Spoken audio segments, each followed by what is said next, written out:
Welcome to my channel recipes by Swapna.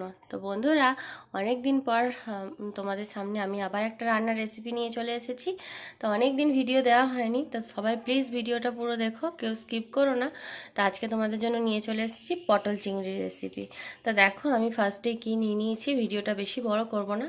তো দেখো আমি পটল কেটে নিয়েছি, ঠিক এইভাবে কেটে নিয়েছি পটলগুলো। পটল তেচ্ছাভাবেও কাটা যায়, কিন্তু এইভাবে পটল কাটলে কিন্তু পটলগুলো খেতে বেশি ভালো লাগে। তার নিয়ে নিয়েছি আলু কেটে নিয়েছি, হ্যাঁ দেখো আলু কেটেছি এখানে। আর এখানে হচ্ছে কালকে চিংড়ি মাছ নিয়েছিলাম, যেহেতু কালকে শুক্রবার ছিল, চিংড়ি মাছটা সবসময় পাওয়া যায় না। তো কুচো চিংড়ি নেবো ভেবেছিলাম, তো কুচো চিংড়ি আসে নাই, যার জন্য কিন্তু আমি এই চিংড়ি নিয়ে নিয়েছি। তো চিংড়িটা ভেজে রেখে দিয়েছিলাম, কাঁচা রাখাও যেত, কিন্তু আমি ভেজেই রেখেছিলাম চিংড়িটা। আর এদিকে দেখো পটল তো নিয়ে নিয়েছি, তোমাদেরকে দেখালাম। আর দেখো মশলার মধ্যে মানে করে রেখেছি টমেটো কুচি, পেঁয়াজ, কাঁচা লঙ্কা কুচি আছে এখানে। আর এখানে মশলা বেটেছি, জলটা আর কি। আর চিংড়ি মাছের যখন রেসিপি তখন চিংড়ি মাছ তো অবশ্যই থাকবেই, এটা তো মাস্ট। আর এদিকে দেখো নিয়ে নিয়েছি পেঁয়াজ বাটা, রসুন বাটা, আদা বাটা, হলুদ, জিরে গুঁড়ো, মানে লঙ্কা গুঁড়ো, লাল লঙ্কা গুঁড়ো আর কি, ঝাল লঙ্কা। আর এদিকে নিয়ে নিয়েছি দেখো কাশ্মীরি লঙ্কার গুঁড়ো। আর নুনটা বাকি আছে। তো চলো ভিডিওটা তোমরা দেখতে থাকো, কেউ স্কিপ করবে না বন্ধুরা, দেখতে থাকো আর আমার সাথে থাকো। আর এদিকে দেখো কড়াই কিন্তু আমি বসিয়ে দিয়েছি। তো চলো রান্নাটা স্টার্ট। কিন্তু দেখো আমার গরম হয়ে গেছে, এবার আমি কিন্তু দিয়ে দেবো সরষের তেল।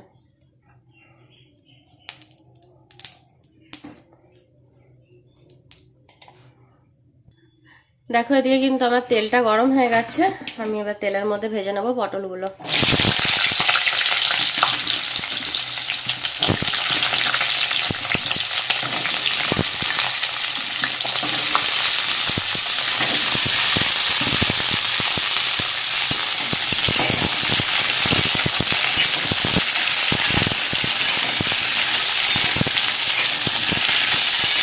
পটলগুলো কিন্তু লাল করে ভেজে নিতে হবে সুন্দর করে।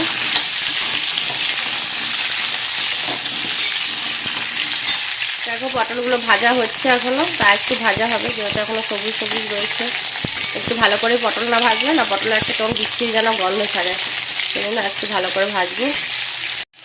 তো দেখো পটলগুলো কিন্তু লাল করে ভাজা হয়ে গেছে, এবার কিন্তু পটলগুলো তুলে নেবো। তেলটা ছেঁকে ছেঁকে তুলি, কারণ এখন আলু ভাজতে হবে। আর পটলের ভাজার পরে না, পরে যখন রান্না করা হয় তারপরেও কিন্তু একটা ভালোই তেল ছাড়ে পটল থেকে।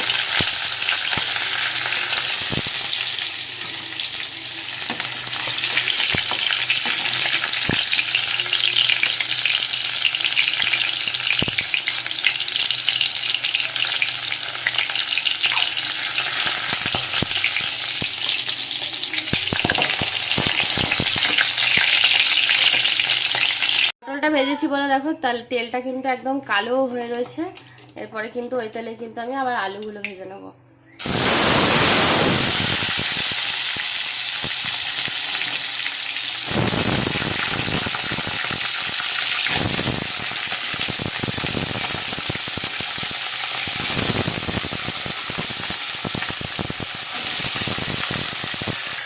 দেখো আলুগুলো কিন্তু আমি পটলের মতনই লাল লাল করে একদম পুরো ভেজে নেবো, যাতে পুরো ভাজা হয়ে যায় যাতে।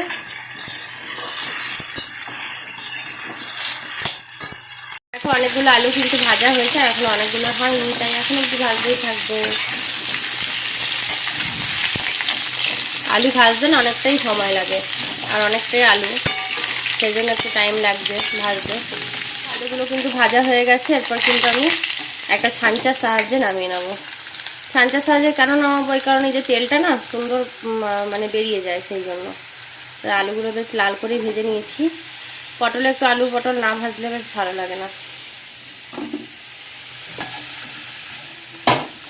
পটলের পাশে আলুটা রেখে দিলাম।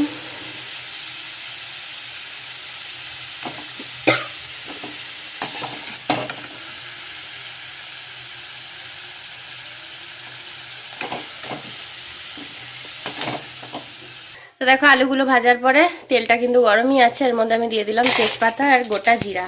এটা ফোড়নে দেবো অবশ্যই করে, তাহলে কিন্তু খেতে খুব ভালো লাগবে। তারপরে দিয়ে দেবো পেঁয়াজ আর কাঁচা লঙ্কা কুচি।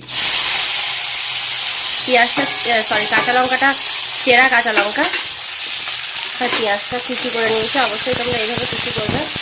তাহলে কিন্তু না গ্রেভিটা কিন্তু তরকারি খুব সুন্দর হবে, একটা মানে পাতলা একটা ঝোল ভাব হবে না। এরকম করে পেঁয়াজ কাটলে কিন্তু গ্রেভিটা খুব সুন্দর হয়। তাই পেঁয়াজটাকে ভালো করে লাল করে ভেজে নেব।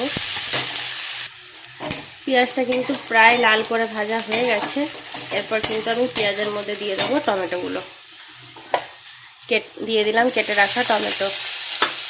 এবার টমেটোগুলো কিন্তু পেঁয়াজের সাথে ভালো করে ভেজে নেব।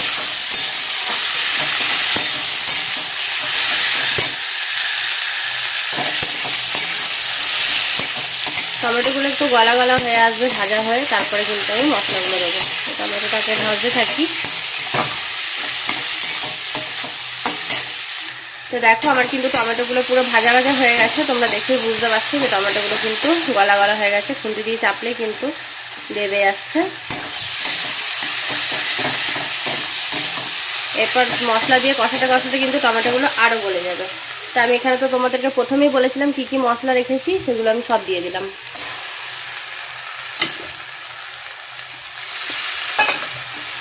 দিয়ে কিন্তু আমি ভালো করে কষাবো। দেখো এই মশলাটা কিন্তু ভালো করে কষিয়ে নেব। মশলাটা যে বেটে রেখেছি ওই জলটা দিয়ে হালকা হালকা করে কষাবো।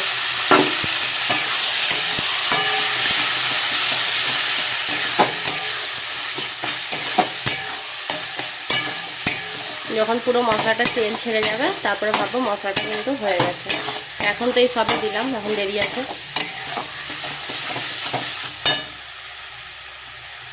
দেখো মশলাটা কিন্তু অনেক কষানো হয়ে গেছে, তোমরা দেখেই বুঝতে পারছো। তো বন্ধুরা এতক্ষণ পর্যন্ত যারা আমার ভিডিওটা দেখছো কিন্তু এখন অবধি চ্যানেলটা সাবস্ক্রাইব করনি কিংবা লাইক করনি, তারা প্লিজ চ্যানেলটাকে সাবস্ক্রাইব এবং লাইক করে দিয়ে আমার পাশে থেকে যেও এরকম রান্নার রেসিপি আরও দেখার জন্য। আর একটা কমেন্ট করে জানিয়ে দিয়ে যেও যে কার ভিডিওটা ভালো লাগবে কার লাগছে না। তা দেখো তেলটা কিন্তু প্রায় ছেড়ে এসেছে, আর মশলাটাও কিন্তু দেখো কড়াইতে লেগে লেগে যাচ্ছে।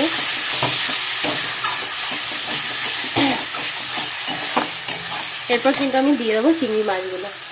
তো দেখো মাছগুলো দিয়ে দিলাম। চিংড়ি মাছ তো এটা গলবে না, যে গলে যাবে কিংবা কিছু সেরকম তো কোনো ব্যাপার নেই, সেই জন্য মাছটা দিয়ে দিলাম। আর মশলার সাথে কষিয়ে দিলে মাছটা কিন্তু স্বাদ বেশি হয়। অন্য কোনো মাছ হলে কিন্তু ওটা দিতাম না, কারণ তাহলে ভেঙে যেত। আর চিংড়ি মাছ সেটা ভাঙবে না, সেই জন্য কিন্তু মশলার সাথে একবারে কষিয়ে নেব। এরপর দিয়ে দেবো দেখো ভেজে রাখা আলু আর এই যে পটল দিয়ে দেবো। এবার কিন্তু এই মশলাটা দিয়ে এগুলো কিন্তু ভালো করে কষিয়ে নেবো সুন্দর করে।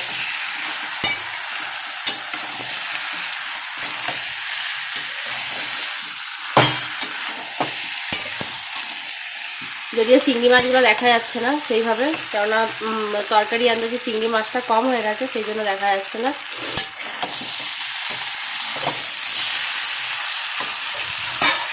তো ভালো করে খেয়াল করলে বুঝতে পারবে। এই দেখো দেখা যাচ্ছে।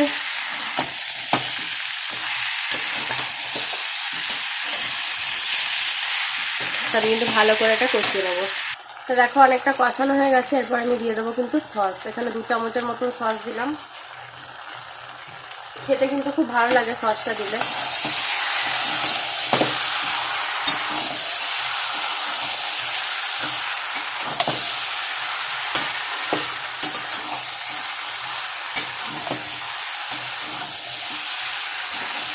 এটাও কিন্তু কষানো হয়ে গেছে। এরপর কিন্তু আমি দিয়ে দেবো জল।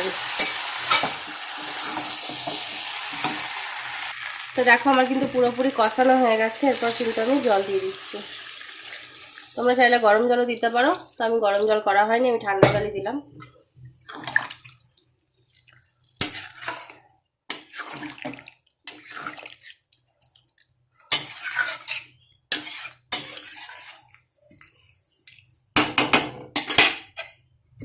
একটু জল দিয়ে দেবো, দিয়ে আমি কিন্তু থালার সাহায্যে ঢাকা দিয়ে দেবো। এবার হতে থাক, তারপর আবার ফিরে আসছি ক্যামেরার সামনে। তো দেখো বন্ধুরা আমি কিন্তু ঢাকাটা খুলে নিয়েছিলাম। আর দেখো আমার কিন্তু তরকারিটা প্রায় হয়ে এসেছে। এবার কিছু জিনিস দিয়ে দেবো, নাহলে কিন্তু তরকারিটা তো ভালো লাগবে না। দিয়ে দেবো স্বাদ মতন। যদিও এটা মাছ, তো চিনিটা এই কারণে হালকা দিচ্ছি টেস্টটা আসার জন্য। একদম সামান্য দিতে হবে চিনিটা, বেশি কিন্তু নয় যে মিষ্টি হয়ে যাবে, কিন্তু স্বাদ যা একটু হালকা টেস্ট আনার জন্য কিন্তু চিনিটা দিলাম, যেহেতু পটল চিংড়ি সেই জন্য হালকা একটু দিয়েছি, বেশি কিন্তু দিই নাই। এরপরে দেবো ঘি। দেখো আমি 1 চামচের ওপরে 2 চামচের মতন ঘি আছে, আমি ঘি দিয়ে দিলাম। ঘি গরম মশলাটা দেবে, তাহলে কিন্তু খেতে অসম্ভব সুন্দর লাগবে।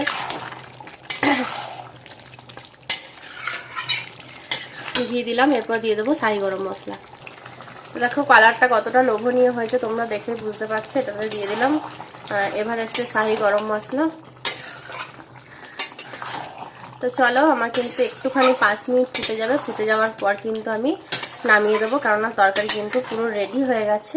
তো বন্ধুরা, তোমরা কিন্তু এইভাবে ঘরে বাড়িতে বানিয়ে দেখো যে কেমন লাগে খেতে। খেতে কিন্তু অসম্ভব সুন্দর লাগে।